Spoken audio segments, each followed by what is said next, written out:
लगातार यो व्यवस्थाका विरुद्धमा, यो संविधानका विरुद्धमा र यो संसदले बनाएको नियमावलीको विरुद्धमा उभिएर विभिन्न प्रकारका गतिविधिहरू योभन्दा अगाडि पनि भइरहेका थिए।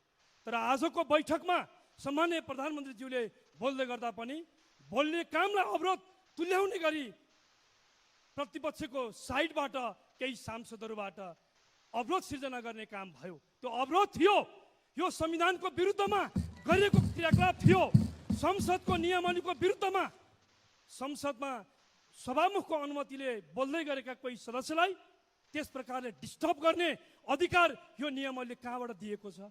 नियमावली विरुद्धको विषयलाई कसरी नियमापत्ति भयो भन्दै सभामुखको चेयरबाट यो विषय त्यहाँ समय दियो।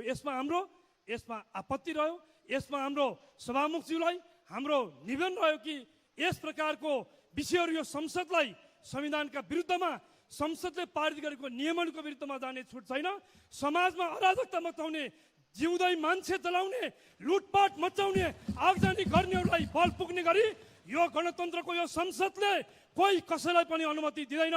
सभामुख महोदय, त्यस प्रकारका क्रियाकलापहरू राजावादी उमानेर हुङ्कार पिटेर गणतन्त्रवादीहरूलाई वा यो गणतन्त्रको संसदलाई चेतावनी दिने छुट कसैलाई छैन।